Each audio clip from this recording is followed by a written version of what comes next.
Welcome you again. चलिए start करते हैं अपना lecture 2 which is of history of Uttarakhand, Uttarakhand का इतिहास। इसके पहले अभी आपने क्या देखा है उसकी ब्रीफिंग करेंगे हम। साथ ही साथ अभी जब अपने लेक्चर पूरे होंगे, या फिर चलिए पहले शेड्यूल के बारे में देख लेते हैं किस हिसाब से अपना रहेगा। तो देखिए लेक्चर 1 आपके पास आ चुका है, अवेलेबल है अभी भी।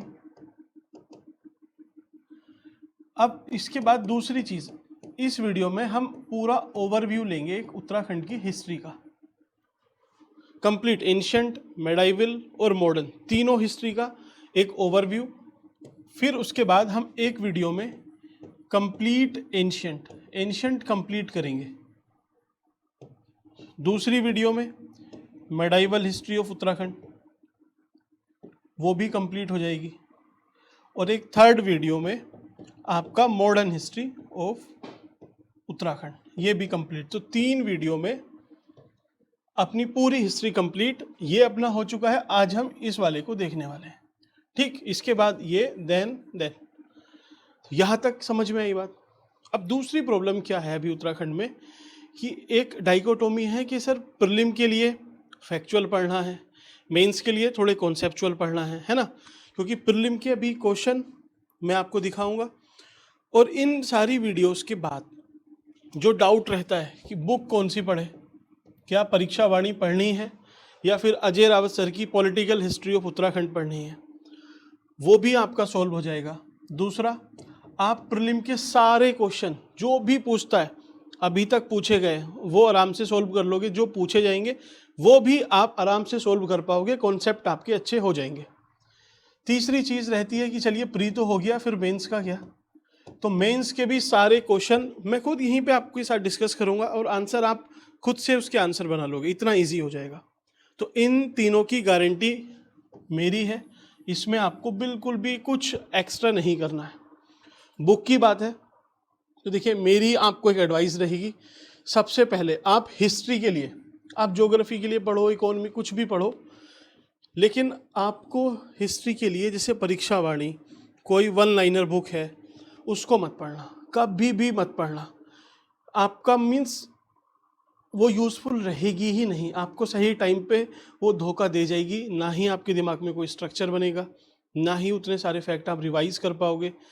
और उत्तराखंड की हिस्ट्री में भी आप समझना कितनी मिसिंग लिंक्स हैं, आप इस्टेब्लिश कुछ कर ही नहीं पाओगे, बस पढ़ते जा रहे हो, रटते जा रहे हो। जब तक रटा हुआ रहेगा दिमाग में रहेगा, जिस दिन निकला फिर आप उसको रिकॉल भी नहीं कर पाओगे। कोई एजम्पशन तुक्के कुछ नहीं लगा सकते हो। तो बुक आप परीक्षा वाणी या कोई भी 1 लाइनर उत्तराखंड के लिए, हिस्ट्री के लिए पर्टिकुलरली नहीं पढ़नी है।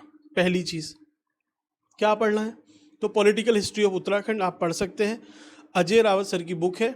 और एक गोसेन करके आती है, उनकी बुक भी पढ़ सकते हो, लेकिन वो उतनी बल्कि है कि शायद आप उसको पढ़ पाओ और उसके बाद कुछ उससे डिडक्ट कर पाओ, वो थोड़ा सा चैलेंज रहेगा। तो आपकी चॉइस है, पढ़ना है तो वहाँ से पढ़ लेना, अदरवाइज ये सारी चीज़ें इसमें कवर्ड हो ही जानी।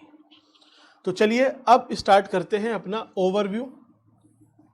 और इस लेक्चर के बाद जब अपना एंशिएंट हम स्टार्ट करेंगे तो एंशिएंट में एंशिएंट के PYQs जो मेंस के हैं, ऐसे ही इसके भी PYQs जो मेंस में आए हैं अभी तक, इस वाले के भी, ठीक। और साथ ही साथ इसकी complete previous year question paper की, जो प्रीवियस ईयर क्वेश्चन पेपर पूछे गए हैं, क्वेश्चन पूछे गए हैं एंशिएंट, मेडिवल, मॉडर्न से उत्तराखंड के, वो भी आप कंप्लीट कर पाओगे। ठीक, यहाँ तक कोई प्रॉब्लम नहीं। चलिए स्टार्ट करते हैं अपना उत्तराखंड की हिस्ट्री। अब हिस्ट्री का ना, आप जैसे मॉडर्न हिस्ट्री पढ़ते हो, मेडाइवल पढ़ते हो, एंशिएंट पढ़ते हो, तो उसका कोई बेस तो है। सपोज हम नेशनल कोई पढ़ रहे हैं तो हमें पता है कि अच्छा पहले इंडस वैली सिविलाइजेशन, फिर वैदिक एज, बुद्धिज़्म, जैनिज़्म, आपका जो मौर्यन एम्पायर है वो आएगा, फिर उसके बाद कुषाण वंश आएगा, कुषाण के बाद गुप्ता, गुप्ता के बाद हर्ष, हर्ष के बाद दिल्ली सल्तनत, मुगल, मॉडर्न हिस्ट्री, और फिर पोस्ट इंडिपेंडेंस। इसी क्रोनोलॉजी में पढ़ते हैं, वो आप सब ने कहीं ना कहीं पढ़ रखी होगी। वो एक बेस तो आपके दिमाग में तैयार है, ठीक। जो नेशनल हिस्ट्री है वो तो आपने पढ़ रखी है, नहीं भी पढ़ी हुई है चलिए कोई नहीं, वो भी हो जाएगी। दूसरा उत्तराखंड,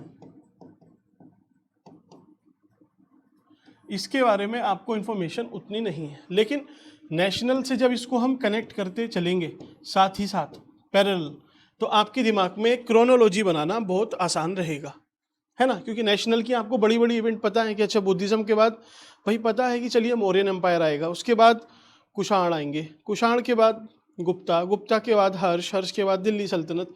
तो उसी से हम कनेक्ट करके पूरे उत्तराखंड को समझ लेंगे। ठीक, ये बात समझ में आई। अब क्या बचता है आपका, जो नोट है, नोट मीन्स क्या, उत्तराखंड की हिस्ट्री के साथ क्या चैलेंज है ना, इसमें मिसिंग लिंक्स बहुत हैं। मिसिंग लिंक्स समझे आप क्या है? मीन्स एक क्रोनोलॉजी चल रही है, बीच में ऐसा आएगा हमें पता ही नहीं है कि इस टाइम पीरियड पे क्या हुआ है, फिर एक क्रोनोलॉजी स्टार्ट होगी। तो ये जो मिसिंग लिंक्स हैं, इसके बारे में फिर अलग अलग लोग, अलग अलग हिस्टोरियन कुछ अपने एजम्पशन लगाएंगे, है ना। और जब एजम्पशन लगाते हैं, एजम्पशन से ही फिर थोड़े से क्वेश्चन क्रिएट हो जाते हैं कि भाई ऐसा क्यों, और वहीं से आपके मेंस के क्वेश्चन बनते हैं। ऐसे समझ में नहीं आएगा, मैं आपको एग्जांपल देता हूँ। सपोज हम कुनिंद की बात करते हैं, कुनिंद कुनिंद कुनिंद जो भी है, ठीक है। अब कुनिंद के बारे में एक छोटा सा एग्जांपल देता हूँ आपको। इसके जो राजा थे, जैसे शिवदत्त, है ना, अमोघ भूति, ठीक है, मेघभूति, और ऐसे ही कुछ नाम है, कोई एक दत्त और है। अब मैं आपसे बताऊं कि देखिए, पहली चीज़ तो हमें हिस्ट्री के प्रमाण उतने ठोस मिलते नहीं हैं, हम एजम्पशन लगाते हैं। दूसरी चीज़, अगर जो भी प्रमाण मिल रहे हैं उसमें कुछ कंसिस्टेंसी, कोहेरेंस नहीं है, तो हम एजम्पशन भी थोड़े से ऐसे ही लगाएंगे। नहीं बात समझ में आई? आप समझो, मेरा नाम है सपोज शुभम विश्नोई, ठीक। अब मान लो कि चलिए विश्नोई जो भी है, दूसरा मैं आपसे एक नाम बोलता हूँ रवि विश्नोई, तीसरा नाम हम क्या लें, चलिए वेल नोन, ये तो क्रिकेटर है, आप जानते हो इनको। तीसरा चलिए लॉरेंस विश्नोई रख लेते हैं, ठीक है। तो अब ये 3 नाम है, तो इसमें आपको समझ में आ रहा है कि अच्छा विश्नोई, दैट मीन्स कि सिमिलर किसी कम्युनिटी से रहे होंगे। ये बात आपकी समझ में आई। लेकिन मैं आपसे अभी दूसरा बोलता हूँ, सपोज कोई डैश गुप्ता है, दूसरा मिलता है कोई डैश कुमार के नाम से, फिर मिलता है कोई सपोज विश्नोई के नाम से, फिर मिलता है कोई सिंह के नाम से, ठीक, फिर कोई मिलते हैं मिश्रा जी के नाम से। तो इसमें आप क्या कोहेरेंस बना पाओगे कि ये किस डायनेस्टी से होंगे, किस कम्युनिटी से, क्या कुछ नहीं लगा सकते।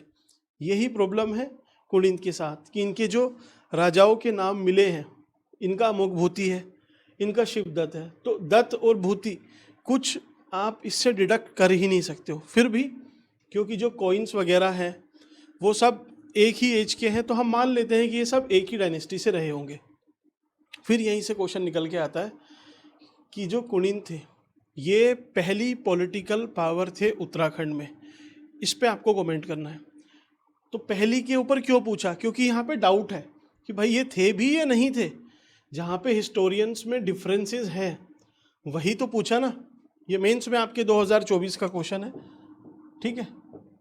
तो उसी हिसाब से वो पूछता है, हम इन सब चीज़ों को आराम से देख लेंगे। तो चलिए सबसे पहले स्टार्ट करते हैं हम हिस्ट्री से। अब हिस्ट्री, उत्तराखंड की हिस्ट्री, पिछले वाले लेक्चर को एक बार जल्दी से समराइज कर लेते हैं, रिकैप। कि देखिए हिस्ट्री को हम पढ़ते हैं कैसे, कि आर्कियोलॉजिकल एविडेंस मिलते हैं, सपोज आपको, है ना, पुरातात्विक जिसको बोलते हैं, कि आपने कहीं से खुदाई की, खुदाई करके आपको कुछ चीज़ें मिली वहाँ से। जैसे आपको कोई इंस्क्रिप्शन मिला, अभिलेख, जैसे कालसी का है, सिक्के मिले, आपको टेम्पल मिलते हैं, मंदिर मिलते हैं, स्कल्पचर मिलते हैं, कप मार्क्स मिलते हैं। कप मार्क्स मीन्स ओखली वगैरह, ओखली नहीं जानते आप, ओखली। तो ये तो आर्कियोलॉजिकल, पुरातात्विक की भाई खुदाई से ये मिले। दूसरे प्रमाण होते हैं लिटरेरी, कि भाई साहित्य है, जैसे वैदिक साहित्य है ना, ऐसे ही आपका महाभारत ये सब हो जाएगा। पुराण के बारे में है, कालिदास की अलग अलग बुक है, उससे पता लग जाता है थोड़ा बहुत। तीसरी चीज़ आपको पता है कि जो ट्राइब्स हैं एंथ्रोपिक, जैसे अभी जो ट्राइब्स हैं, भोटिया ट्राइब्स है, थारू है, राजी ट्राइब्स है, हम इनकी ट्रेडिशन को देखते हैं और उससे पता लगाने की कोशिश करते हैं कि क्या चीज़ रही होगी।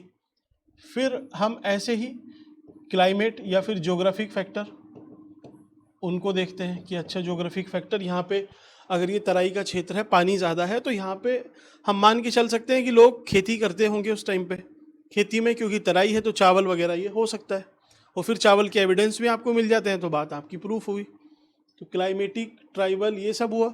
अब चलता है एक ओरल ट्रेडिशन, जो किस्से कहानी बड़े बूढ़े हमें सुनाते हैं, जो हमारे म्यूज़िक में, डांस में, इन सब से पता चलती है। तो ये ओवरव्यू आपको पता है कि भाई इस तरीके से हिस्टोरिकल एविडेंस हमें मिलते हैं, उसके बेस पे हम डिसाइड करते हैं। चलिए ये सारे एविडेंस है, अब हमें डिसाइड करना है कैसे। तो अभी तक हमने क्या पढ़ा हुआ है कि हिस्ट्री मतलब एंशिएंट हिस्ट्री, एंशिएंट, उसके बाद आती है मेडाइवल, उसके बाद आती है मॉडर्न हिस्ट्री। तो ये तो हमने अपने पढ़ने की सहूलियत के हिसाब से डिवाइड किया हुआ है। एक्चुअल में हिस्ट्री में कोई ऐसा डिवीज़न है थोड़ी ना, कोई ब्रेक थोड़ी ना मिलता है इसके बीच में। लेकिन हम ये कैसे डिसाइड कर पाते हैं कि एंशिएंट है, मेडाइवल है, मॉडर्न है? क्योंकि हमें जो एविडेंस मिले उसके एकदम ठोस प्रमाण है, एकदम ठोस प्रमाण है। कैसे? कि वो लिखित है, रिटिन है और लिटरेरी, साहित्यिक स्रोत है ना। किसी ताम्रपत्र पे, किसी इंस्क्रिप्शन पे कुछ लिखा हुआ है तो उस पर छोटी सी बात लिखी हुई है, उससे आप थोड़े से लॉजिकल इन्फ्रेंस निकालोगे। लेकिन कोई साहित्यिक प्रमाण है, रिटिन है, और आप उसको पढ़ सकते हो, तो फिर उसके बेस पे आप पूरा इस क्रोनोलॉजी को समझ सकते हो। ठीक, तो इसको बोलते हैं हम हिस्ट्री। यहाँ से अपनी हिस्ट्री की स्टार्ट होती है। इसके पहले दो चीज़ और हैं। क्या है दो चीज़? ये तीसरे नंबर पे आती है, दूसरे पे एक है, इसके पहले एक और है। इससे पहले क्या है कि देखिए, रिटिन चीज़ें लिखी हुई हैं, लेकिन हम उसको अभी तक पढ़ नहीं सकते, डिकोड नहीं कर सकते। डिकोड नहीं कर पाए लेकिन लिखित है, तो इसको हम क्या बोलते हैं? Proto history. इसको आद ऐतिहासिक काल बोलते हैं, ऐतिहासिक काल। ऐसे ही इससे भी एक चीज़ आती है कि हमें जो खुदाई से मिला, आर्कियोलॉजी से मिला, कोई रिटेन वगैरह कुछ नहीं, जो भी हमें मिला उसके हिसाब से हमने डिडक्ट किया, उसको हम बोलते हैं प्री हिस्टोरिक, है ना, प्रागैतिहासिक काल, ऐतिहासिक। ठीक, ये आद ऐतिहासिक और ये हिस्ट्री है आपकी, जो रिटिन है, लिखित है, प्लस हम उसको रीड कर सकते हैं, रीडेबल है। ये समझ में आया? तो हम यहाँ से स्टार्ट करने वाले हैं, एंशिएंट, मेडाइवल एंड मॉडर्न। ठीक, चले स्टार्ट करते हैं। तो एंशिएंट टाइम में जब प्री हिस्टोरिक साइट अगर हम ढूंढना चाहें, तो चलिए एक बार इमेज निकाल लेते हैं अपनी, कौन कौन सी है।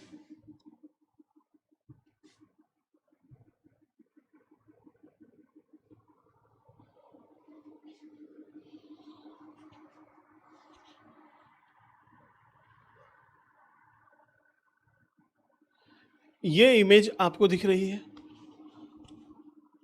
ये कुछ केव्स हैं, गुफाएं हैं। आप देखो इस गुफाएं पे, इन गुफाओं पे कुछ पेंटिंग्स हैं, तो क्या बोलेंगे हम? रॉक पेंटिंग्स या गुफाएं जहाँ से मिली हैं। ठीक है, ये भी एक अपने आप में पेंटिंग है कुछ बनी हुई। अब इन सब पे हम आएंगे वन बाई वन, एक एक को आराम से देखेंगे। तो जो गुफाएं हैं उनको क्या बोलते हैं उत्तराखंड में, या पहाड़ पे क्या बोलते हैं? उडियार, उडियार। तो जो लाखों उडियार आपके अल्मोड़ा में है, उडियार मतलब केव्स, उस पर कुछ पेंटिंग लिखी हुई है या छपी हुई है, कुछ बनाया हुआ है लोगों ने। तो उडियार मीन्स क्या है? केव्स है, गुफाएं हैं। और अल्मोड़ा में मिली है आपकी, ज़्यादातर अल्मोड़ा में है, उत्तरकाशी में है, आपका लेथोप है, ग्वालदम है। ये सारी जितनी भी गुफाएं हैं वहाँ पे कुछ ना कुछ चित्रण है। और फिर हम इन चित्रण से डिड्यूस करते हैं कि अच्छा, एक इंसान की अगर आपको हड्डी मिलती है, केव कहीं पे कोई बोन मिलती है, आप उसको निकालते हो और उसकी कार्बन डेटिंग करते हो। कार्बन डेटिंग से पता चल जाएगा कि भैया ये इतने साल पुरानी है, और इसके आसपास जितनी भी हड्डियां मिल रही हैं वो आपको पता चला कि अच्छा ये भी लगभग उतनी ही पुरानी है। आप समझो इस बात को, ये उत्तराखंड है, ये पूरा उत्तराखंड है, ठीक। यहाँ पे कुछ बोन्स मिली, ऐसे ही कुछ बोन्स यहाँ मिली, इधर मिली, इधर मिली, ठीक है। ये सब आप इन सबको देखते हो कि इनकी टाइम पीरियड लगभग मान के चलो कि 2000 BC का है, ये भी 2000 BC के आसपास की है, कार्बन डेटिंग आपने करा ये सब, तो आप मान सकते हो कि ये सारी साइट्स 2000 BC के अराउंड की हैं।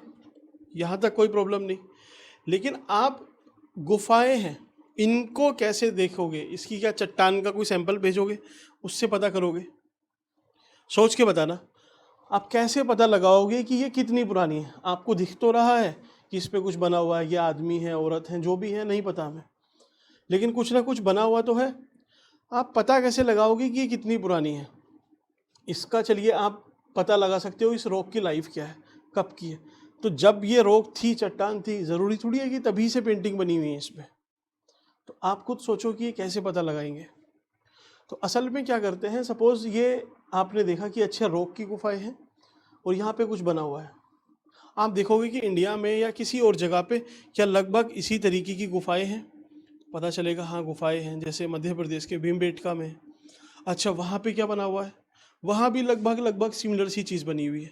तो हम मान लेंगे कि लगभग इनका टाइम पीरियड उतना ही पुराना है जितना कि भीमबेटका का, और भीमबेटका आपकी प्री हिस्टोरिक साइट है। तो आप मान लोगे कि ये प्री हिस्टोरिक साइट है, या फिर यहाँ पे जो भी हमें मिला है, जितनी भी गुफाएं हैं, ये प्री हिस्टोरिक है, प्री हिस्टोरिक है, ठीक। आपने पता लगा लिया, कोई प्रॉब्लम नहीं है। अब उसके बेस पे फिर आप इन अलग अलग जितनी भी गुफाएं हैं इसको समझने की कोशिश करोगे कि ये देखिए कोई आदमी है, यहाँ भी ये आदमी है, और ये ऐसे सब एक दूसरे से मिले हुए हैं, मतलब एक कम्युनिटी का भाव है ना। या फिर ये थोड़ी बहुत पेंटिंग का शौक रखते होंगे। तो आप धीरे धीरे हाइपोथेटिकली रिड्यूस करना स्टार्ट करते हो कि अच्छा ये सब चीज़ें उस टाइम पे रही होंगी, वहाँ की सोशल लाइफ ऐसी रही होगी, लोग कम्युनिटी बॉन्डिंग होगी, या फिर ऐसा डांस करते होंगे, कुछ भी चीज़ आप यहाँ से रिड्यूस कर सकते हो, ठीक। पहली चीज़ आपको समझ में आई प्री हिस्टोरिक साइट के बारे में। ये जितनी भी जैसे लाखू में मिलेगी आपको, लाखू डियार, ग्वालदम, ठीक है, लुएथोप, ठीक है, हुडली, जितनी अभी हम देखेंगे एक एक को आराम से इसको एक्सप्लेन करके देखेंगे, लेकिन ये अपना ओवरव्यू का है। तो पहले प्री हिस्टोरिक साइट का हमें इन चीज़ों से पता चलता है। यहाँ तक कोई प्रॉब्लम? आराम से इसको डाइजेस्ट करो। एक सेकंड में चेक कर लेता हूँ, रिकॉर्डिंग ऑन है? हाँ रिकॉर्डिंग ऑन है आपकी। तो ये प्री हिस्टोरिक साइट हुई, ठीक है। उसके बाद से अब देखो, आप प्री हिस्टोरिक आपने साइट देख ली, फिर दूसरी चीज आती है लिटरेरी सोर्सेस। एक तो प्री हिस्टोरिक साइट हुई, उसमें आपने जो भी डिसिफर करना था कर लिया, ठीक है, जितना हो पाया आपने उससे एक आइडिया लगाया कि हाँ ठीक है उत्तराखंड में भी प्री हिस्टोरिक साइट है, दैट मीन्स पुराने टाइम में यहाँ पे लोग रहते होंगे। और स्टार्टिंग में तो सोचो, मुझे खुद लगा, मैं भी इसको सोच ही रहा था कि अच्छा इस बार जो सेंसस हुई है 2011 की जो सेंसस है उत्तराखंड की, उसमें उत्तराखंड की पॉपुलेशन कितनी है? लगभग 1 करोड़ है ना। 2001 की पॉपुलेशन कितनी है? 84 लाख है, ठीक। और इसमें भी ज़्यादातर लोग कहाँ रहते हैं? प्लेन में ही तो रहते हैं ना। फिर भी 1 करोड़, तो आप पीछे जाओगे कि अच्छा 1991 में तो कम ही होगी, कम। तो आपको नहीं लगता कि चलिए 1950 के टाइम पे अगर उत्तराखंड की पॉपुलेशन 40 लाख हुई, ठीक, तो ये इसके पहले की अगर सेंसस हुई होगी तो और कम, तो ऐसे 100, 200, 300 साल में हो सकता है यहाँ पे जीरो पॉपुलेशन हो, है ना। आप निकाल सकते हो ऐसे, लेकिन वो गलत है। क्यों? क्योंकि यहाँ पे प्री हिस्टोरिक साइट मिलती है। और वैसे भी बहुत सारे हिस्टोरियन का पहले ये मत था कि उत्तराखंड में ऊपर पहाड़ पे कोई पॉपुलेशन ऊपर नहीं रहती होगी। क्यों? क्योंकि जो उत्तराखंड की हिस्ट्री है उसके साथ एक बड़ी प्रॉब्लम क्या है कि यहाँ पे एविडेंस उतने नहीं है। एक तो ये चीज़ नेचुरल है, वहाँ पे लैंडस्लाइड हुई, किसी गुफा में कुछ बनाया हुआ था वो पूरा पहाड़ गिर गया, ढह गया। बारिश पड़ी, आपने बाहर कुछ लगाया हुआ था, बनाया हुआ था, बारिश पड़ी, वो सारा उससे साफ हो गया धीरे धीरे ओवर द टाइम, तो एविडेंस नेचुरली ही मिट गए। दूसरी चीज़, आपने पत्ते वगैरह पे लिखा कुछ, वहाँ तूफान ये सब आया, वो भी हो सकता है कि ख़राब हो गए हो।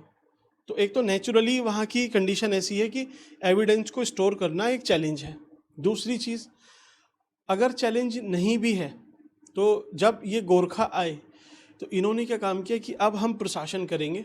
1800 के आसपास आए थे, 15 साल रहे, और इन्होंने क्या काम किया कि जितने भी एविडेंस थे उत्तराखंड के वो लगभग सब इन्होंने मिटा दिए। कोशिश करी कि हिस्ट्री को हम रीराइट करेंगे, सब कुछ हटा दो। तो जो बचे कुचे डॉक्यूमेंट्स थे वो उन्होंने हटा दिए। उसके बाद ब्रिटिश आए कि भाई हमें प्रशासन करना है तो हम अपने हिसाब से चीज़ों को करेंगे, जो सही लगे वो रखे, जो हो सकता है उन्होंने हटा दिए हो। ब्रिटिश के बाद उत्तराखंड के लोग भी, कुछ लोग, जब आंदोलन का टाइम हुआ तो हम क्या करते थे, कागज़ ही तो जलाते थे, है ना। किसी सरकारी ऑफिस में जाके छापा मारा, वहाँ से जितने डॉक्यूमेंट्स थे उन्हें उठाया, जला दिया। तो उसमें भी हो सकता है कि बहुत सारे एविडेंस मिट गए हों। तो धीरे धीरे over the period of time evidence उतने नहीं बचे। आज भी उतने एविडेंस बहुत कम ही मिल पाते हैं। आप तभी देखोगे बहुत कम आपको बुक्स भी मिलेंगी, इतनी रिसर्च भी आपको थोड़ी सी रिलेटिवली कम मिलेगी अगर आप किसी और स्टेट से कंपेयर करते हो तब। तो आपने देखा कि प्री हिस्टोरिक साइट जो हमें लग रहा था कि यार उत्तराखंड में लोग रहते भी होंगे, नहीं रहते होंगे, तो वो तो कंफर्म हुआ कि पहले लोग रहते थे। भीमबेटका के ही पैरेलल एक ऐसी स्ट्रक्चर हमें मिले हैं उत्तराखंड से। दूसरा, जल्दी से हम आते हैं फिर वैदिक टाइम पे। तो वैदिक टाइम पे जो वेद हैं, वेद है, जो एपिक है, एपिक मतलब रामायण, महाभारत, महाभारत, ठीक, इन सब में ऐसे ही पुराण, जैसे स्कंद पुराण, ये बताता है कि उत्तराखंड दो पार्ट में डिवाइडेड था। इसको बोलते थे मानस खंड, इसको बोलते थे केदार खंड। तो इन सब से भी हमें पता लगता है, वेदास में हमें पता लगता है कि हाँ, उत्तराखंड पहले अस्तित्व में था, यहाँ के अलग अलग नाम थे, अलग अलग यहाँ पे कल्चर था, और यहाँ पे अलग अलग राज्य राज करते थे। जैसे महाभारत में ही देखो, अर्जुन के लिए जो यूज़ किया गया है शब्द वो है किरत अर्जुना, मतलब किरात बोल सकते हैं उसको, किरात अर्जुना, तो मतलब किरातों को हराने वाला अर्जुन। ये भी हमने रिड्यूस किया है कि भाई इस वजह से लिखा गया होगा, तो इसका मतलब किरात यहाँ पे रहते होंगे। दैट मीन्स ये जो एंशिएंट ट्राइब्स थी, एंशिएंट ट्राइब्स वो उत्तराखंड में रहती थी। तो पहली चीज़ अब आप हेडिंग बनाइए कि उत्तराखंड में कौन लोग रहते थे, है ना।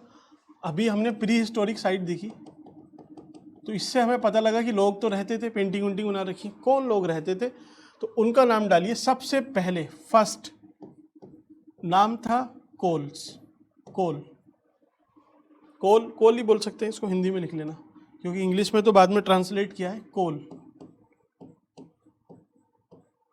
कोल। जो ओरिजिनल इनहेबिटेंट होते हैं ना, उनके लिए एक शब्द यूज होता है। क्या यूज होता है, इंग्लिश में आपने पढ़ा होगा, एब ओरिजिनल, सुना है वर्ड।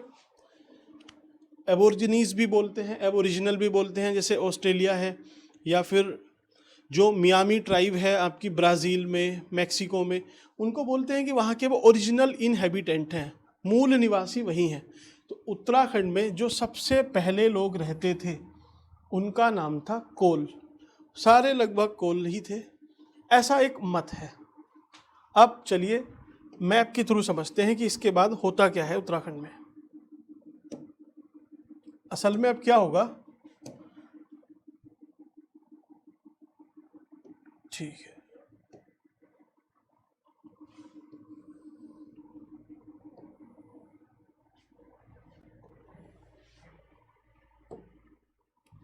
अभी आपको दिख रहा है कि चलिए यहाँ पे कोल रह रहे हैं, इसको हम बोलेंगे पूरे को कोल बोल सकते हैं। कोल, पूरे स्टेट में कोल निवास करते हैं।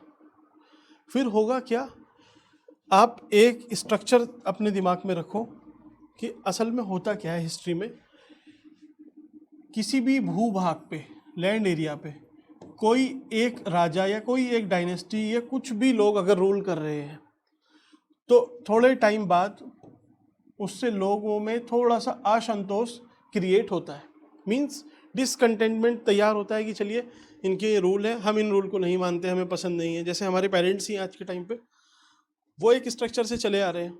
बहुत सारी ऐसी चीज़ें हैं जो हमें अपने पेरेंट्स की भी सही नहीं लगती, तो ये ओवियस है, सबके साथ है, हर जनरेशन के साथ है। तो कुछ चीज़ें इन्हें अच्छी नहीं लगी होंगी, तो उससे क्या होता है, कुछ लोगों में सेटिस्फेक्शन की प्रॉब्लम आती है, वो पूरे सेटिस्फाई नहीं हो पाते। उसका फ़ायदा उठाएगी दूसरी पावर आएंगी, वो आके इनको टारगेट करेंगे, ठीक, और इनके थ्रू सत्ता पे पहुंच जाएंगे। ठीक है, पहुंच गए, सत्ता में पहुंचे। अब जो लोग आए वो सत्ता में पहुंचे, उनसे भी तो लोग परेशान हो जाएंगे ना एक टाइम पे। उनसे लोग परेशान हो जाएंगे तो उनको रिप्लेस करने के फिर तीसरे आ जाएंगे, फिर चौथे, पांचवे, इस तरीके से चीज़ें चलती हैं। अभी के लिए आप सरकार का ही देखो, जब इंदिरा गांधी जी की सरकार थी तो उसके उसी टाइम पे लगभग उन्होंने इमरजेंसी लगाई। इमरजेंसी के बाद फिर शॉर्ट टर्म के लिए दूसरी सरकार आई, फिर से जब इलेक्शन हुए फिर से इंदिरा गांधी हुई।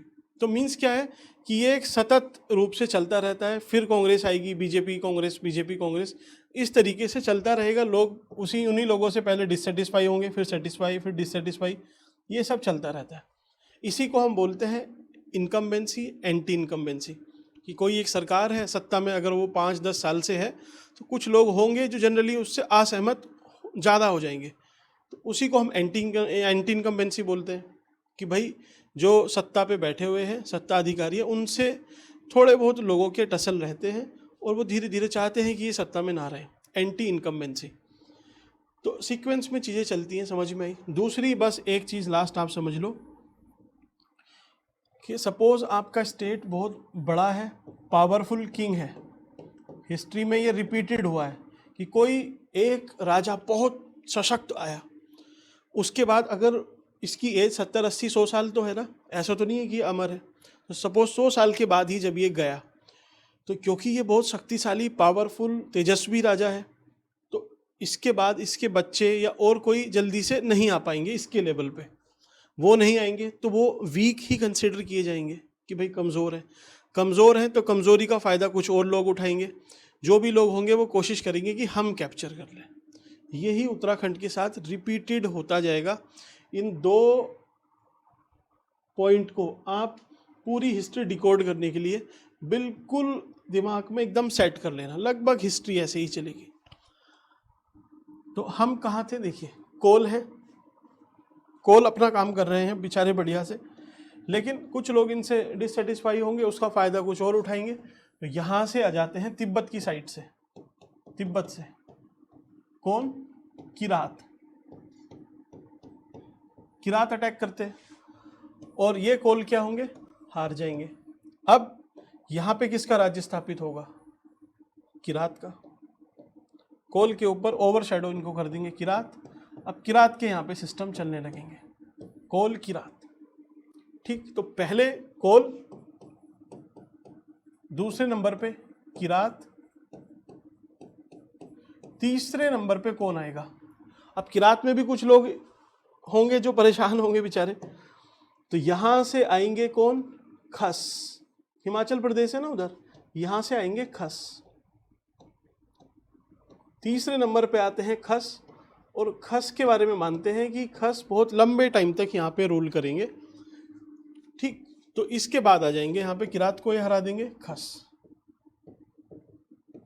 तो अब आप एक चीज समझो, ये जो सत्ता का केंद्र है, राजा ही तो चेंज हो रहा है। ऐसा थोड़ी है कि जितने कोल थे वो सारे मर गए हैं, खत्म हो गए।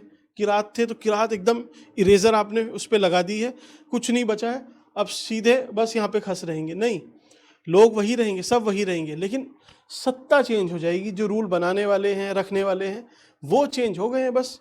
तो आप इस चीज को समझो कि सबसे पहले कोल आए, कोल। अब इन कोल को हराया किसने, किरात ने, किरात।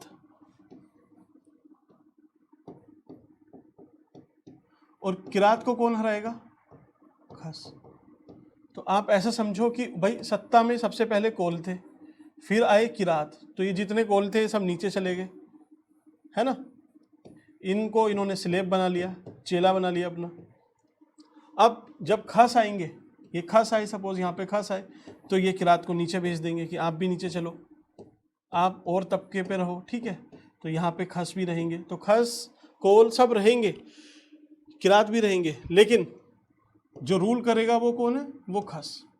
अब खस के बारे में बताया जाता है कि जो खस है जब वो रूल करते हैं तो इनका रूल काफ़ी लंबे टाइम तक चलता है। तो हिस्टोरियन में थोड़ी सी एक जिज्ञासा हुई कि भाई ऐसा क्या था कि ये ज़्यादा टाइम तक रूल कर पाए, जबकि कोल किरात जो पहले से यहाँ पे थे कोल वो नहीं कर पाए।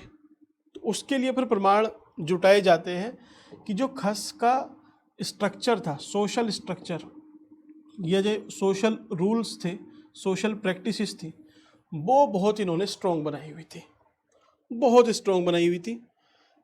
और क्योंकि हर चीज़ एक सिस्टम से, रूल से चल रही है, तो ज़्यादा टाइम तक वो चल सकती है। अगर कोई रूल नहीं होंगे तो एक एनार्की सी कंडीशन रहेगी, कोई भी किसी को मार देगा, कुछ भी हो जाएगा, किसी की संपत्ति हड़प लेगा, तो ज़्यादा टाइम तक वो चीज़ें नहीं चलती हैं। रूल्स हैं प्रॉपर तो ये ज़्यादा टाइम तक चल सकते हैं, टिक सकते हैं, और आम लोग भी अपने आप को ज़्यादा कंफर्टेबल फील करते हैं। फॉर एग्जाम्पल आपको एक उदाहरण देता हूँ। खस के टाइम पे ही क्या हुआ, कोल किरात खस, अब खस इनके रूल हैं, रूल बढ़िया चल रहे हैं, लेकिन आपको कहीं ना कहीं संशोधन कुछ ना कुछ करना पड़ेगा। ऐसा नहीं है कि जो चला रहा है वो चलता रहेगा, अदरवाइज एक टाइम पे जाके वो भी सब खत्म हो जाना है। तो इनके साथ प्रॉब्लम क्या आई, इन्होंने जो रूल बनाए उसमें कुछ अमेंडमेंट होने थे, अमेंडमेंट इन्होंने किए नहीं, संशोधन इन्होंने किए नहीं, तो फिर ये रूल भी फेल हो जाएंगे और इनको भी सत्ता से जाना पड़ेगा। तो इनके साथ क्या प्रॉब्लम हुई, सपोज एक कोई व्यक्ति है, सपोज गोलू ही रख लेते हैं नाम, ठीक है। गोलू की एक वाइफ है, ठीक। अब इस वाइफ का किसी के साथ अफेयर है, तो वो मेल ही होगा ऑब्वियसली, है ना, एटलीस्ट हम मान सकते हैं मेल ही है। तो ये जो गोलू है ये इसको मार सकता है, किल कर सकता है इसको, और किल करेगा तो कोई सोशल प्रेशर नहीं, कोई आपको सजा नहीं है, कोई प्रॉब्लम नहीं है। तो ये चीज़ बनाई गई, ठीक।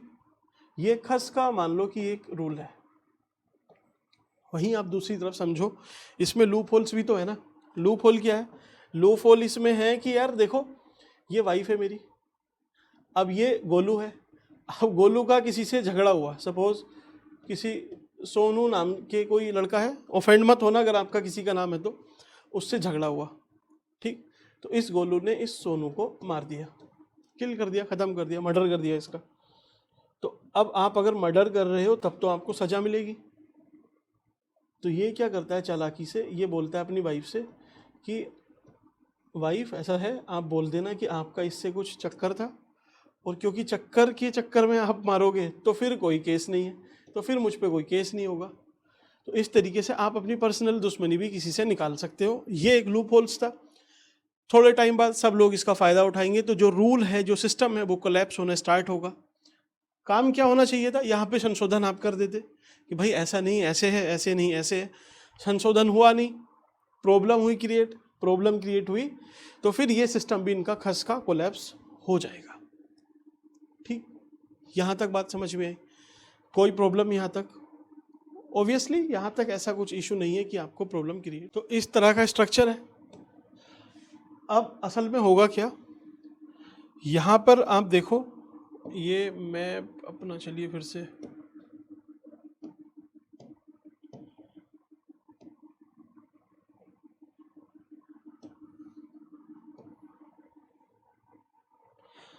ये देखिए यहाँ पे कुनिंद अभी राज कर रहे हैं, ठीक है, सॉरी। अब आप देखो यहाँ पे ज्यादातर हिस्सों पे कौन राज कर रहा है, खस। खस खस शुरुआत में बोलते हैं कि लगभग इस वाले रीजन में, जो जौनसार बाबर का रीजन है, यहाँ पे राज कर रहे थे, ठीक है। यहाँ पे इनका रूल था, किसका, खस का। अब इन्हीं में से कुछ लोग होंगे जो सेटिस्फाई नहीं होंगे, है ना, कुछ लोग हैं जो सेटिस्फाई नहीं है, ये यहाँ से निकल के चले जाएंगे कि भैया जो तुम्हारा ये सिस्टम है, इतने रूल आपने बिगाड़ रखे हैं, कुछ ना कुछ खराब कर रखा है, हमें नहीं रहना, हम निकल के कहीं और चले जाते हैं। ये सपोज यहाँ चले गए, ठीक, यहाँ जाके कुछ लोग रहेंगे, कुछ इसमें से राजा भी बनेंगे, ठीक है। तो यही बाद में चल के कुनिंद कहलाते हैं, कुनिंद, कुनिंद, कुनिंद वंश यही है। अब यहीं से फिर डाइकोटोमी स्टार्ट होती है कि क्या ये पॉलिटिकल पावर थे पहले या कोई और थे। यहाँ से फिर इशू इनके भी क्रिएट होंगे। जैसे कुनिंद तो आ गए, ठीक है, यहाँ से कुछ लोग थे जो सेटिस्फाई नहीं हुए, यहाँ पे रहने लगे जाके, इन्होंने अपनी एक कैपिटल बनाई, ठीक है, श्रीनगर के आसपास, और यहाँ पे पूरे तरीके से इस्टेब्लिश हो गए। लेकिन अब कुनिंद का हमें पता कैसे चलता है कि भाई यहाँ पे कुनिंद रहते थे, ये भी तो इशू है। तो पहला तो चलिए पता चलता है हमें मेन कॉइन से, सिक्कों से। सिक्कों पे क्या है कि एक तरफ राजा का नाम, इधर नाम लिखा हुआ है, ठीक है, दूसरी तरफ कोई सिंबल है, तो आप मान लोगे कि ये सिंबल, ये राजा इस तरीके से है। दूसरी तरफ कुछ हमें इंस्क्रिप्शन मिलते हैं इनके लिए, कुछ शिलालेख मिलते हैं या फिर अभिलेख मिलते हैं, उससे हम डेसिफर कर पाते हैं कि ये रहे होंगे। और अदर भी यहाँ पे सोर्सेज मिलते हैं, कुछ लिटरेरी सोर्स भी मिलते हैं, जिससे पता चलता है कि यहाँ पे रहते होंगे। अब मेनली आपसे पूछता है कि इसके जो कॉइन्स हैं तो वो 3 पार्ट में हम डिवाइड कर देते हैं, अमोघ भूति, ठीक है, अल्मोड़ा कॉइन्स या अल्मोड़ा टाइप्स, और छत्रेश्वर, ठीक, इनके अलग अलग फीचर्स हैं, तो वो हम देखेंगे।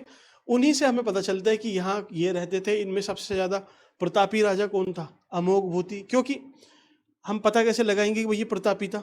हमें कोई युद्ध का एविडेंस मिलता है क्या? नहीं मिलता, लेकिन पता चलता है कि इसके जो सिक्के हैं वो गोल्ड के हैं।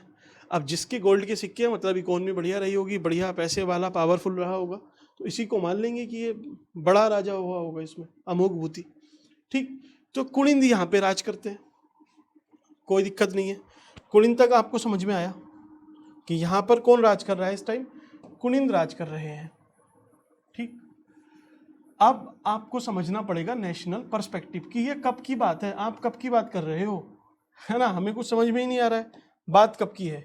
तो ये बात है लगभग आपके अशोक से पहले, मीन्स आपकी जो मौर्य डायनेस्टी है वो जस्ट अभी यहाँ पे बिगिनिंग हुई है, उसकी शुरुआत हुई है, तब हमें पता लग रहा है उसके आसपास कि अच्छा ये यहाँ पे रहते होंगे। फिर एक पक्का प्रमाण मिलता है, कैसे? अशोक का एक शिलालेख है कालसी में, उससे प्रमाण मिलता है कि यहाँ पे कुनिंद रहते होंगे। क्यों?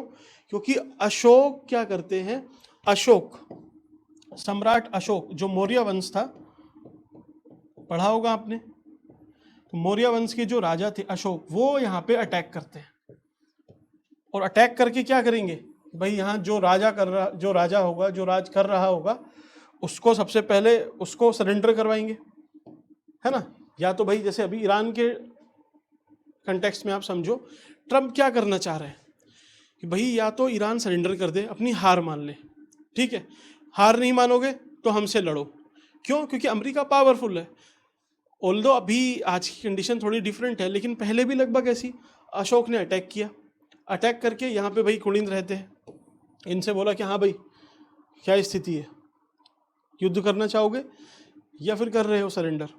अब अशोक जो पूरे देश को जीत चुका है, सम्राट अशोक है, उसके सामने कुनिंद क्या, कोई भी नहीं टिक पाएगा। तो सीधा सा है कि भैया सरेंडर कर देते हैं लोग, ठीक, सरेंडर कर देंगे। जैसे ही ये सरेंडर करते हैं तो यहाँ पे अशोक का प्रशासन शुरू, जो जो वो चाह रहे थे, जितना पैसा, टैक्स वैक्स, वो सब यहाँ पे चलना शुरू हुआ। अशोक ने एक बात और बोली कि भाई राजा तुम हो ठीक है, लेकिन मेरे नाम से चलेगा राज्य, मैं हूँ यहाँ का सर्वे सर्वा। सब लोग सब बात मान गए कि हाँ भाई हम हारे हुए हैं, हम आगे से कोई अपना नाम प्रमाण कुछ भी नहीं देंगे आपको। तो अशोक चल रहा है, लेकिन अशोक की भी तो एक लाइफ है। बाद में वो बुद्ध बन जाते हैं, बुद्ध बनने के बाद जितने भी उनके सक्सेसर हैं, जो बाकी रूलर आएंगे, वो थोड़े से वीक हैं। अब जैसे ही वो वीक होंगे, सपोज अशोक तो हट गए यहाँ से, सक्सेसर हुए वीक, बाद में जितने भी इनके शासक हैं वो हुए कमज़ोर, तो उस कमज़ोरी का ये फ़ायदा उठाएंगे यहाँ पे लोग, है ना। तो यहाँ पे चलिए कुलिंद रहते थे, कुलिंद फिर से रिस्टोर हो जाएंगे। भैया हम यहाँ की पहली पुरानी पॉलिटिकल पावर है, हम पूरे उत्तराखंड में राज नहीं कर सकते, लेकिन इस वाले सेक्शन में तो हम राज करते ही हैं कालसी के आसपास, यहाँ के किंग हम हैं, कोई प्रॉब्लम नहीं है। लेकिन ऐसा थोड़ी है कि सिर्फ एक ही राजा होगा। जब अशोक ने हराया तो उसने तो इनको हराया, इनको बुरी तरीके से हराया, तो इनकी हार देख के बाकी लोग भी खुश हुए होंगे।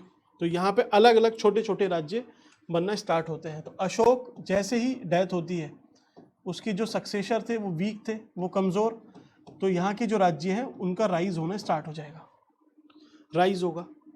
तो जो शुरुआत में खस रह रहे थे, तो ऐसे थोड़ी खस कहीं भाग गए थे। इस वाले सेक्शन में हम मोटा मोटा मान के चलते हैं कि खस किसी एक पर्टिकुलर छोटे से स्थान पे सीमित हो गए, यहाँ पे सब खस रह रहे हैं, ठीक है। कुनिंद यहाँ पे भाई पॉलिटिकल पावर है ही।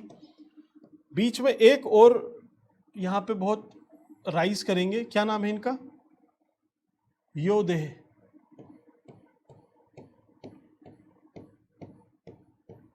क्या नाम है, योधेय, YAUDEH, योधेय वंश। ये यहाँ पे रूल करता है, दिख रहा है आपको, इतना दिख जाएगा शायद येलो कलर में जितना भी है, ठीक। अब कौन सा एरिया बचा आपका, सपोज ये ऊपर वाला एरिया बच रहा है, ये उत्तरकाशी, इस वाला, ये वाला रीजन, ठीक। तो इस वाले रीजन में कौन रूल करेगा, यहाँ भी एक दूसरे राजा रहेंगे,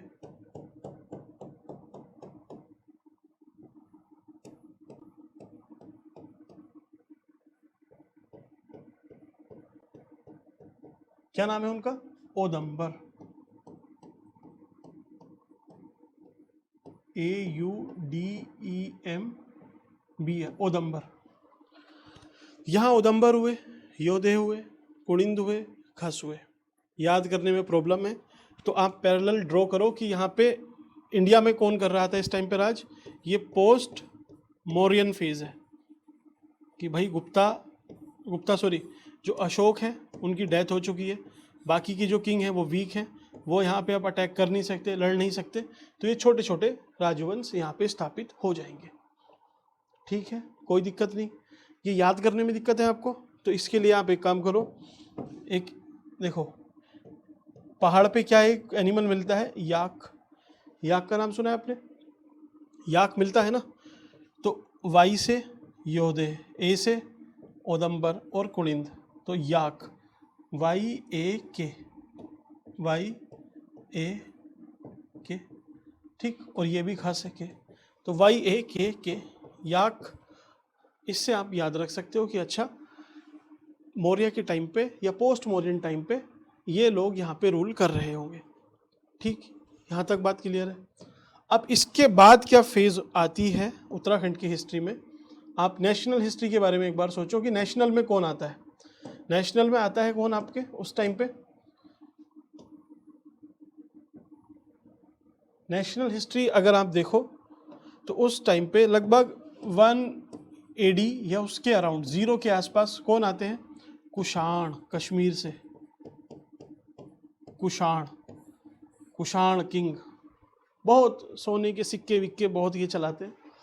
तो अब कुषाण आए, कुषाण में भी एक पावरफुल किंग है, वो अटैक करता है यहाँ पे, लेकिन उतना पावरफुल थोड़ी है जितना अशोक था। अशोक महान है, ये अच्छे थे, पावरफुल थे, पर इतने महान थोड़ी है।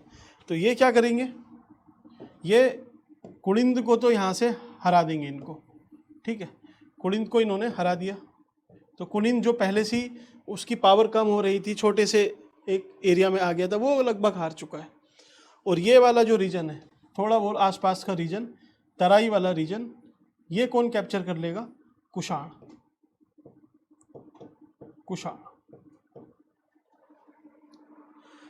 अब इससे आप एक चीज़ और समझो कि आप एक चीज़ आपने सुना होगा, यहाँ पे उधम सिंह नगर है, उधम सिंह नगर में ही है काशीपुर का पुराना नाम क्या है ना, क्रोनोलॉजी आप बना के देखो क्या नाम है, उससे आपको याद रहेगा। पुराना नाम है गोविषाण, तो विषाण, कुषाण, विषाण, कुछ आ रहा है समझ में कि हो सकता है उस टाइम पे उस तरीके से ये नाम पड़ा हो। कुषाण थे, तो कुषाण से आपको पता चला कि कुषाण ने तराई वाले क्षेत्र में, उधम सिंह नगर और ये जो हरिद्वार इस वाली बेल्ट में, यूपी वगैरह ये सब, यहाँ पे कैप्चर किया होगा। कुलिंद को इन्होंने हराया था। ठीक, अब चलिए आपके पास तराई का रीजन आ गया है। अब कुलिंद ये क्या सोचेंगे कुषाण कि हम ऊपर भी अटैक करते हैं, लेकिन ऊपर यहाँ पे कौन थे? योधे। तो योधे क्या करते हैं, ये कुलिंद को, सॉरी जो कुषाण है इनको हरा देते हैं, ऊपर नहीं आने देते। तो यहाँ पे राइज हो जाएगा किसका? यौधेय वंश का। तो यौधेय वंश ये यहाँ पे राइज करता है। क्यों? क्योंकि जो कुषाण थे वो ठीक है, कुलिंद को हरा दिया, उस टाइम की जो कमजोर सत्ता थी उसको हरा दिया, पावरफुल को नहीं हरा पाए। ठीक है, या फिर इनकी टेक्निक बढ़िया होगी, इन्होंने इनको नहीं ऊपर आने दिया, तो फिर यही यहाँ की इकलौती पावर बन जाएंगे। तो लगभग 0 AD के आसपास या फिर 1 AD के आसपास योधे यहाँ पे बहुत अच्छे से स्टैब्लिश रहे। बाकी जगह पे यहाँ पे खस राज कर ही रहे हैं। ठीक, कुलिंद भी राज कर रहे हैं, लेकिन बहुत और इनका एरिया श्रिंक हो गया, इतनी सी ही पावर बचे, है ना। तो ये कोई पावर थोड़ी है, पावरलेस रहे, लेकिन प्रेजेंस सबका था, ऐसे थोड़ी है कि भाग गए। ये समझ में आया? चलिए, कुलिंद, योधे, ये समझ में आता है। इसके बाद हम अपनी कहानी को आगे बढ़ाते हैं। गुप्ता एम्पायर, ये लगभग 300 AD के आसपास आ जाते हैं, सत्ता में आ गए। ठीक है, सत्ता में किसकी? राष्ट्रीय लेवल पे जो सत्ता है उसमें ये आ चुके हैं। अब फिर से हमें उत्तराखंड का मैप यहाँ पे चाहिए, मैप से ही चीज़ें समझ में आ पाएंगी आपको।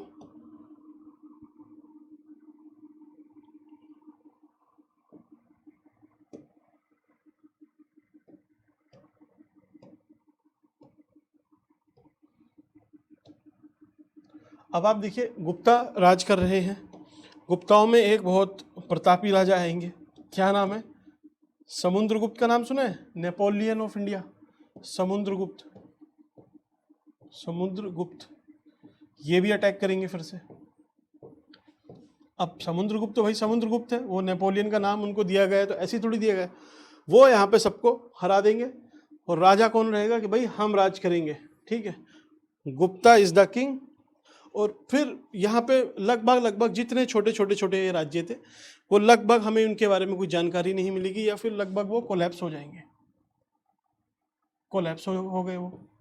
ठीक, अब समुद्रगुप्त चाहे कितने ही पावरफुल है, लेकिन 100 साल से ज़्यादा थोड़ी जी जाएगा, वो मर जाते हैं। मरने के बाद क्या होगा? ये वापस से जो भी राजा थे वो समझदार थे, वो शांत हो गए चुपचाप कि अच्छा अभी समुद्रगुप्त है, लेकिन समुद्रगुप्त अब जा चुके हैं। ठीक, तो ये क्या राजा क्या काम करेंगे? फिर से अपना राइज करना स्टार्ट करेंगे, जिसको जहाँ जो एरिया मिला, जो जहाँ पे थोड़ा बहुत पावरफुल था, वो अपनी सत्ता फिर से स्टैब्लिश कर लेगा कि चलिए भूल जाइए गुप्ता को, अब यहाँ के किंग फिर से हम ही हैं। तो फिर एक अलग तरीके का यहाँ का मैप हमें निकल के दिखाई देता है। तो अब उसके बाद क्या होगा, ये देखिए मैप है जो ऑलरेडी इस पे मार्किंग की हुई है। ठीक है, इसको आप देखो, इसमें क्या है एक्चुअल में, पोस्ट गुप्ता जब गुप्ता लगभग वीक हो जाएंगे, खत्म हो जाएंगे, तो ऑब्वियसली पावरफुल किंगडम खत्म, तो ये छोटे छोटे जो यहाँ पे राजवंश हैं वो राइज करना स्टार्ट करते हैं। तो यहाँ पे राइज करते हैं कार्तिकेयपुर, ये कार्तिकेयपुर हो जाएगा, मोटा मोटा इसको एक आइडिया रखना, ये कार्तिकेयपुर है। ऐसे ही यहाँ पे एक छोटा सा ये होगा जिसका नाम है स्वर्ण गोत्र वंश या डायनेस्टी बोल सकते हो आप।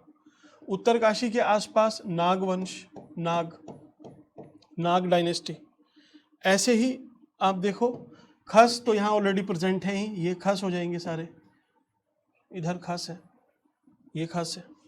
नीचे काशीपुर के पास आपको पता है गोविशाण, तो गोविशाण एक अपना छोटा सा वंश बन जाएगा, गोविशाण। और उधम सिंह नगर ये इधर खटीमा इस वाली साइड में मित्र वंश यहाँ पे स्टैब्लिश होता है। और रामनगर वाला जो रीजन है, रामनगर नैनीताल वाला रीजन, वहाँ पे अही छत्र राज करेंगे। लेकिन जो एक बड़ा भूभाग है उत्तराखंड का, उस पे कौन राज करता है? ब्रह्मपुर। ब्रह्मपुर, इसको बोलेंगे ब्रह्मपुर। ठीक, तो ये इस तरह से छोटे छोटी किंगडम का यहाँ पे राइज होता है और यहीं से फिर आपके प्रीलिम में भी वो क्वेश्चन बनाता है। ठीक, एक एक डायनेस्टी को हम अच्छे से समझेंगे, लेकिन फिलहाल आपका एक ओवरव्यू पूरा स्ट्रक्चर तैयार होना चाहिए। तो गुप्ता से पहले क्या थे? कुलिन। कुलिन को किसने हराया? उसके बाद गुप्ता। गुप्ता में समुद्रगुप्त, वो सबको हरा देता है, पौरव वौरव जितने थे। इसके पहली वाली स्लाइड देखो ना, यहाँ पे ये योधे वंश था, योधे को कौन हरा देगा? ये सब हरा देंगे। कुषाण नहीं हरा पाए थे, समुद्रगुप्त ने साफ कर दिया इसको, तो ये तो खत्म हुआ। इसके बाद समुद्रगुप्त चला जाएगा, तो यहाँ पे छोटी छोटी जो किंगडम थी वो फिर से राइज करेंगी, इमरजेंस होगा। जैसे ही उनका इमरजेंस होगा उसमें अलग अलग नाम आएंगे, कार्तिकेयपुर, खस, यहाँ पे मित्रवंश, गोविषाण, अहिछत्र, ब्रह्मपुर, स्वर्ग, स्वर्ण गोत्र, यहाँ पे नागवंश, यहाँ पे एक और आएगा इधर शिव भवानी। शिव भवानी इस वाले रीजन में, शिव भवानी, शिव भवानी। ठीक, तो ये इस तरीके का कुछ मैप है। अब ये चलता रहेगा धीरे धीरे धीरे विद टाइम। हर्ष का टाइम आएगा, एक और सत्ता में बहुत बड़ा राजा आएगा, हर्षवर्धन, वर्धन डायनेस्टी, वर्धन डायनेस्टी, हर्ष, हर्षवर्धन। ये भी भाई भयंकर था, पावरफुल राजा था। यहां से बहुत सारा सिस्टम अब चेंज होना स्टार्ट होगा। ये क्या करेगा हर्ष? अभी तक जो राजा आ रहे थे, अशोक आए, अशोक के बाद कुषाण, कुषाण के बाद समुद्रगुप्त, वो क्या कर रहे थे? सबको हरा रहे थे और इनको लगभग खत्म कर दिया, इनका नाम बाम नहीं बचा। हर्ष ने पहले इसको हराया, इसको मीन्स वो एक एक करके माँ का, बाई का, बहन का, सबका बदला ले रहा है, सबको उसने हरा दिया। ठीक, सबको हराया, सब ने सरेंडर कर दिया लगभग। अब उसके बाद क्या बोलता है? जैसे ही वो सरेंडर करने आते हैं, अपना मुकुट रखने आते हैं, हर्ष बोलता है नहीं नहीं नहीं, ठीक है हम पावरफुल हैं, सत्ता में हैं, हरा दिया, लेकिन ऐसा नहीं है कि हम आपकी ईगो को ठेस पहुंचाएंगे। एक काम करो सिंपल सा, जहाँ जैसा सिस्टम चल रहा है वैसा ही चलने दो, कोई प्रॉब्लम नहीं है। बस एक छोटी सी रिक्वेस्ट है आपसे, उसको मान लेना। क्या? कि आप यहाँ से रेवेन्यू इकट्ठा करो, मतलब पैसा इकट्ठा करो, पैसा। और पैसा अगर आपके पास 100 रुपये है, 100% आया, तो उसमें से आप अपना हिस्सा काट लो 10%, और बाकी का 90% आप प्लीज आके कन्नौज, कन्नौज उसकी राजधानी थी भाई, थानेश्वर से कन्नौज कैपिटल शिफ्ट की थी, तो कन्नौज राजधानी थी कि आप कन्नौज आ जाओ, जहाँ पे रामगंगा गंगा से मिलती है, और वहाँ आके आप मेरा हिस्सा ये 90% वाला यहाँ पे दे देना। ये बोलते हैं कि हम नहीं देंगे, तो बोले देखो सबकी मैपिंग की रखी है, कर रखी है, फील्डिंग सेट है, सबको अभी सबके मुकुट उतरवा दिए जाएंगे, ख़त्म कर दिए जाएंगे अगर नहीं माने तो इनके पास क्या है? कुछ नहीं है, पावरफुल राजा है। ये बात मान लेते हैं, बोले ठीक है हमें कम से कम राज करने के लिए तो मिल रहा है, पैसा भले ही कम है लेकिन कोई बात नहीं, बाकी सब राजाओं से तो बढ़िया है, वो तो हरा के हमें साफ कर देते थे, इसने कम से कम रहने दिया। तो ये बोलता है कि चलिए ठीक है 90% हम पहुंचा देंगे कन्नौज में, जहाँ राम गंगा गंगा से मिलती है, प्रेजेंट डे में यूपी में है, कोई प्रॉब्लम नहीं है। ठीक, यहाँ तक कोई प्रॉब्लम नहीं। लेकिन हर्ष की भी तो एक लाइफ है ना, भले ही कितना प्रतापी है, अगेन वही चीज़ भाई, 100 साल, 150 साल, 200 साल, उससे ज़्यादा थोड़ी जी जाएगा। तो भाई ये 70-80 साल में एक्सपायरी, ये ख़त्म। लेकिन इसके पहले क्या हो रहा था कि जैसे ही राजा ख़त्म तो ये छोटी छोटी किंगडम राइज कर रही थी। अभी क्या है, हर्ष ने अलग सिस्टम बनाया कि अगर मैं नहीं भी रहा तभी भी ये किंगडम तो थी ही, हर्ष के टाइम पे भी थी, तो ये किंगडम राइज कर रही थी। बस ये जो पैसा था वो इन्होंने देना बंद कर दिया, पैसा नहीं देंगे। ये जो 90% जा रहा था अब ये नहीं जाएगा हर्ष पे, क्योंकि हर्ष है ही नहीं। लेकिन ऐसा सिस्टम हमेशा थोड़ी चलता रहेगा, एक राजा आएगा फिर से कोई राजा आएगा, कोई ना कोई तो आता रहता है, इतना बड़ा देश है हमारा। तो यहाँ पे मैप होगा, एक सेकेंड, फिर से कोई प्रतापी राजा आएगा। देखिए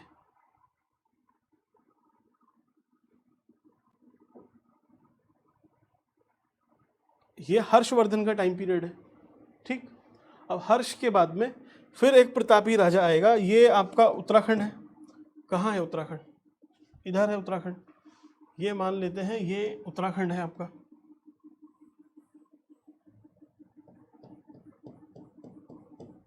ठीक। तो फिर से एक सत्ता में नीचे आएगा, क्या नाम है उसका, यशोवर्मन। यशोवर्मन, यशोवर्मन क्या करेगा, बस यहाँ पे ये गेम चेंज कर देता है, भयंकर वाला गेम चेंज करता है। क्या गेम करता है कि अभी तक जितने राजा थे, अभी आपने देखा कि जितने भी अलग अलग राजा थे, हर्ष ने उनको नहीं छेड़ा, बस क्या बोला कि आपको पैसे देने हैं।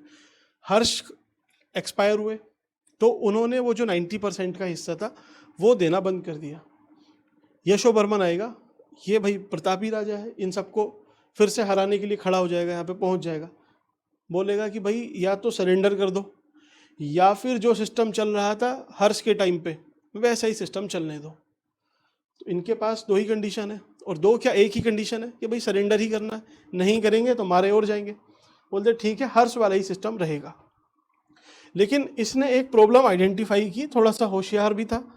इसने सोचा कि यार देखो ये उत्तराखंड है ना, यहाँ भी एक राजा है, इधर भी ये आपके खस है, यहाँ गोविशाड़ है, अही छत्र है, ब्रह्मपुर है, ठीक है, नागवंश है, यहाँ पे स्वर्ण गोत्र है, कार्तिकेयपुर है, दुनिया भर की अलग अलग किंगडम है। यहाँ से एक राजा आ रहा है, यहाँ से एक राजा, यहाँ से सबसे एक एक राजा है।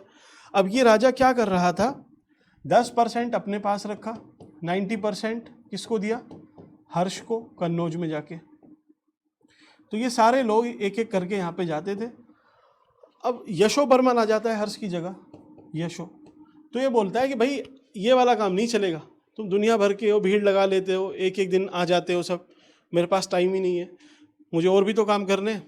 एक काम करो, अपना कोई एक लीडर डिसाइड कर लो, और वो लीडर महीने की 1 तारीख को आके मुझे तुम्हारा सबका कलेक्ट करके पहुंचा देगा, बस बाकी जो सिस्टम चल रहा है हर्ष वाला चलने दो, तुम सब राजा हो, राज करो, पैसे कमाओ, उसमें से जो 90% है जो हर्ष को आप दे रहे थे वैसे ही देना है, लेकिन सबको नहीं आना है, किसी एक को भेजना है, बस।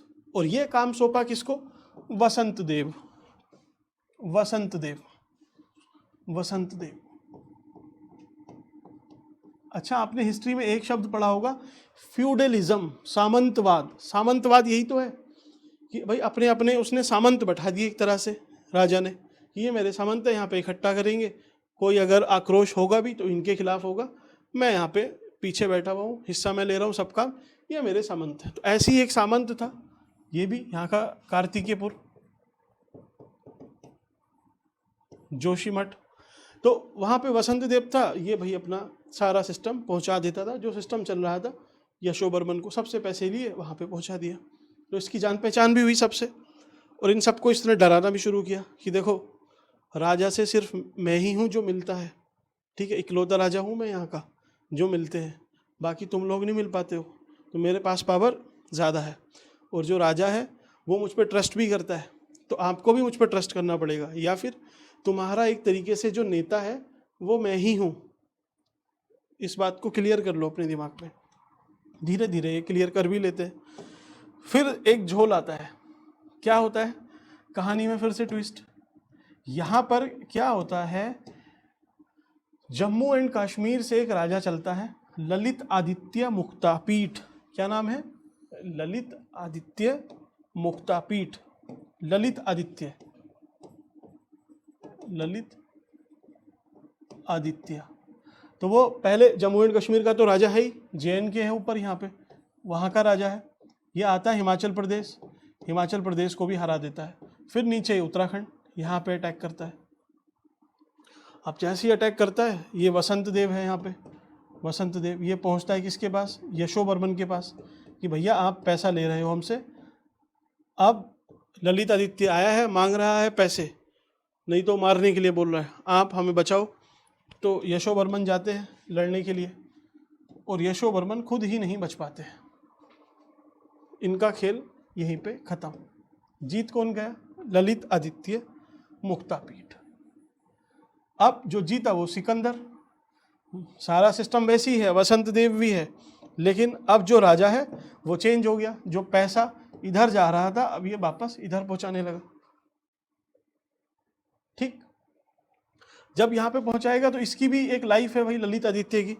ललित आदित्य किसी वजह से मर जाता है, तो अब तो ना ये बचा, ठीक है, जिसको पैसा देना है, ना ही ये बचा ऊपर ललितादित्य।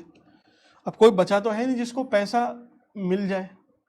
लेकिन जितने भी ये छोटे छोटे राज्य हैं, है ना, इनसे मैंने नहीं बताया, है ना, ये जो इन सबसे पैसे इकट्ठे करके ये पहुंचाता था नीचे, पहले नीचे पहुंचा रहा था, फिर इधर ऊपर पहुंचाने लगा। लेकिन इसे वसंत देव को पता चला कि यार ना तो अब ये बचा है ना ही ये बचा है, पैसा मुझ पे ये भेज रहे हैं 90 90 90 करके, कितना पैसा आ रहा है। तो ये क्या करता है, बोले भाई आज से राजा मैं ही हूँ, ठीक है। ये खुद राजा बन जाता है। और राजा किस डायनेस्टी का बनता है, तो बोलता है बढ़िया सी डायनेस्टी बनानी है, नाम है कत्यूरी डायनेस्टी। कत्यूरी वंश की स्थापना करता है लगभग 750 एडी में। कुछ लोग 700 एडी भी बोलते हैं। जब हम कत्यूरी डायनेस्टी पढ़ेंगे इन दोनों तारीखों में जो डिफरेंस है उसको तभी देख लेंगे। तो कत्यूरी डायनेस्टी की स्थापना करता है वसंत देव। वसंत देव कौन था, एक फ्यूडल था, उसके पीछे की कहानी आपको पता है। वसंत देव कत्यूरी डायनेस्टी, राजधानी बनाएगा अपना कार्तिकेयपुर, है ना। तो कत्यूरी डायनेस्टी की स्थापना होती है, 700 से लेके थोड़ा आगे तक चलती है। लेकिन फिर वही बात जो सबके साथ हुआ है वो इसके साथ भी होगा।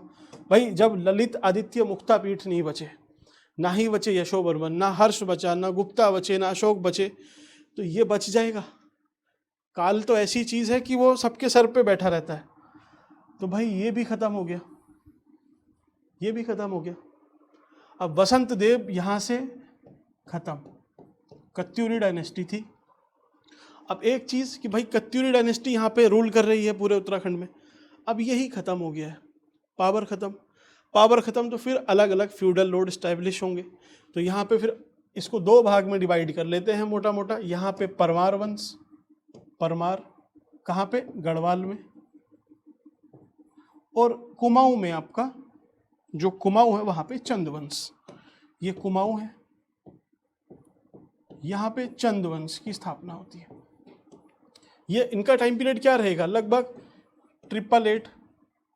888 या फिर 800 एडी के अराउंड आप मोटा मोटा लेके चलना, ताकि आपके दिमाग में इमेज बन पाए।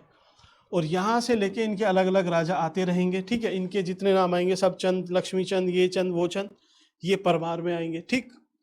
तो ये चलता रहेगा और चलते चलते चलते 1790 तक ये यहाँ पे चंद वंश का रूल रहेगा। और यहाँ पे लगभग 1800 तक किसका रूल रहेगा, परमार का। ये टाइम पीरियड है परमार का, ये है चंद का, यहाँ पे रूल करते हैं। तो हमारी हिस्ट्री कहाँ से आ गई है खिंच के, आगे है लगभग 1790 और 1800 तक आ गई है। अब बात करते हैं 1790 और 1800। तो होता क्या है, ये आपका उत्तराखंड है, यहाँ नेपाल है, ये काली रिवर है जो नेपाल और उत्तराखंड के बीच में बाउंड्री बनाती है। तो नेपाल के एक राजा थे रण बहादुर, ये अटैक करते हैं कहाँ पे, इधर कुमाऊं में। यहाँ पे कौन सा वंश था, चंद वंश था। तो चंद वंश आपको मैंने बताया था कि 1790, इसका टाइम पीरियड यहीं तक रहेगा, क्योंकि यहाँ पे फिर ये गोरखा यहाँ पे अटैक कर देंगे और फिर गोरखा एडमिनिस्ट्रेशन स्टार्ट होगा 1790। अब इनको भाई पहाड़ भी है, यहाँ तक पहुँचने में टाइम लगेगा। तो मोटा मोटा यहाँ पे हम मान लेते हैं कि 1800 से जो परमार वंश था वो भी लगभग समाप्ति हो जाता है, थोड़े से एरिया में रह जाता होगा। और यहाँ पे कौन रूल करते हैं, फिर गोरखा यहाँ पे रूल कर रहे हैं, बढ़िया से रूल कर रहे हैं, परमार वंश है। अब एक चीज़ आप समझो कि चलिए देखिए, ये तो नेपाल से टच है, तो नेपाल ज़्यादा अच्छे से ये जितने भी गोरखा हैं यहाँ पे अटैक कर सकते हैं, ठीक। लेकिन यहाँ तक आते आते थोड़े से वीक तो हो ही जाएंगे। तो यहाँ पे फिर भी एक राज्य या फिर जो परमार वंश है वो थोड़ा बहुत बचा रहेगा, ठीक। मीन्स लोग तो वही रहेंगे, बस क्या है, सत्ता चेंज हो जाएगी। तो ये बचे हुए हैं। अब यहाँ से एक राजा निकलता है, क्या नाम है, सुदर्शन शाह। ये क्या करता है, ये जाता है पूरे देश में, उस टाइम पे राज किसका चल रहा है, ब्रिटिश का, ब्रिटिश इंडिया। ये बोलता है ब्रिटिश से कि ऐसे ऐसे हुआ है हमारे साथ और हमारे जितने राजा वगैरह सब मार दिए हैं गोरखाओं ने, और बहुत क्रूर शासन चल रहा है वहाँ पे, लगभग हमारे अस्तित्व को ख़त्म किया जा रहा है, आके हमारी मदद करो। ब्रिटिश भी सोच रहे थे कि यार बात तो सही है, हमें चाइना ऊपर, यहाँ तिब्बत चाइना है, हमें इसको भी कंट्रोल में लेके आना है, तो अगर हम इस सत्ता को हटा देंगे और तो हमारी रीच कहाँ तक हो जाएगी, सीधे यहाँ तक पहुँच जाएंगे हम। अभी तक यूपी में ही है, यहीं ब्रिटिश रूल है, अब ये ऊपर तक यहाँ तक आ जाएंगे तो तिब्बत को भी आराम से हम काउंटर कर सकते हैं। इनकी बात समझ में आई, बोले चलिए ठीक है, हम आपके लिए युद्ध लड़ेंगे, आपके फ़ायदे के लिए। तो 1815 में युद्ध लड़ा जाता है और कौन सी संधि होती है, ट्रीटी ऑफ सगोली, सगोली की संधि होती है। और सगोली की संधि में फिर जितने भी ये गोरखा थे इनको यहाँ से भगा दिया जाता है। तो गोरखा यहाँ से लगभग मैं इरेज कर दे रहा हूँ, ख़त्म कर देते हैं। ठीक, गोरखाओं का राज यहाँ से ख़त्म। अब गोरखाओं का इतना क्रूर शासन था कि लोग बहुत परेशान थे, बहुत खुश हुए। अब ब्रिटिश भी खुश हुए कि चलिए हमारा एक्सिस यहाँ तक हो गया, ऊपर तक। अब ब्रिटिश बोलते हैं इससे, सुदर्शन शाह से, कि भाई जी आपके लिए हमने युद्ध लड़ा है, बहुत खर्चा किया है, हमारे सैनिक मरे हैं, कुछ पैसे वैसे दो, इंतज़ाम करो। सुदर्शन शाह पहले से ही इतने से एरिया पे रूल कर रहा था, इसके पास पैसे ही कहाँ हैं। ये बोलता है कि भाई पैसे तो है नहीं हमारे पास। बोला अच्छा पैसे नहीं है तो एक काम करो, तुम बस जहाँ रूल कर रहे हो उसके थोड़ा बहुत और ऊपर का हिस्सा रख लो, ये उत्तरकाशी टिहरी वाला रीजन, ये वाला, यहाँ तो आप रूल करो, आप एक प्रिंसली स्टेट हो, और बाकी जितना भी एरिया है ये सब हमें दे दो, क्योंकि आपके पास पैसा नहीं है, हमें नुकसान हुआ है, हम खुद भरपाई कर लेंगे यहाँ से। तो ब्रिटिश यहाँ पे रूल करते हैं। फिर यहाँ पे नैनीताल इन सब में अपने अपने गवर्नर हाउस और बढ़िया इंफ्रास्ट्रक्चर बनाते हैं, क्योंकि इन्हें यहाँ पे रहना है, यहाँ की क्लाइमेट भी इन्हें सूट करती है, ठंडा प्रदेश है, कोई प्रॉब्लम नहीं। अब ये चाइना को भी या फिर तिब्बत को भी यहाँ से काउंटर कर सकते हैं। तो जो ब्रिटिश चाह रहे थे वो हो गया, जो ये राजा चाह रहा था वो हो जाता है। इस तरीके से हमारी कहानी फिर आगे बढ़ती है। बढ़ते बढ़ते बढ़ते बढ़ते ये सुदर्शन शाह है, तो हम प्रवेश कर जाते हैं मॉडर्न हिस्ट्री में। तो एक तरफ तो उत्तराखंड में प्रिंसली स्टेट जो टिहरी और उत्तरकाशी इस वाले रीजन में चल रहा है, दूसरी तरफ ब्रिटिश का भी कौन, कमिश्नर, उसके थ्रू रूल होता है। ठीक, रूल चलता है इनका, और चलते चलते 1947 में जब ये देश छोड़ते हैं तो ब्रिटिश जो कमिश्नर था या कमिश्नरेट था उत्तराखंड से समाप्त हो जाता है, उत्तराखंड आज़ाद। ऐसे ही यहाँ पे सुदर्शन शाह थे, सुदर्शन शाह के बाद और यहाँ पे अलग अलग राजा आएंगे, जैसे कीर्ति शाह, ठीक है, मानवेंद्र शाह। तो इस तरीके से चलता रहता है। और 1949 में जब देश आज़ाद होता है उसके 2 साल बाद यहाँ के लोग आंदोलन करते हैं, और उसके बाद टिहरी भी एक तरह से अखंड भारत का हिस्सा बन जाता है। और यहाँ तक आती है आपकी मॉडर्न हिस्ट्री। दिमाग में कुछ आइडिया बना आपके?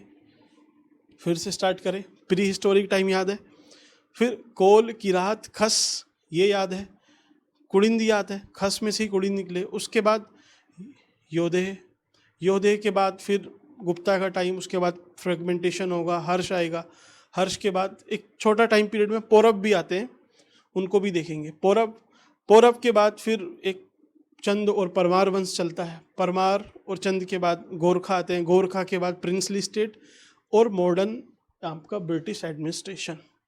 ये पूरा स्ट्रक्चर है। तो हम एकदम फर्स्ट स्लाइड पे चलते हैं अपनी, जो बात हुई थी स्टार्टिंग में। क्या बात थी अपनी कि देखिए हम क्या करने वाले हैं इस लेक्चर में। तो ये पहला आपने देख लिया था, ओवरव्यू आपको पूरी हिस्ट्री ऑफ उत्तराखंड का मिला।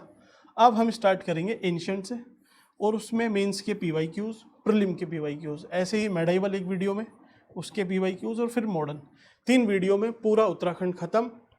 ठीक, यही है आपका उत्तराखंड का इतिहास। यहीं से क्वेश्चन पूछता है, आप आराम से क्वेश्चन लगा लोगे, क्रोनोलॉजी दिमाग में आपके बनी है। तो चलिए, वीडियो कैसी लगी आप बता सकते हैं। Thank you.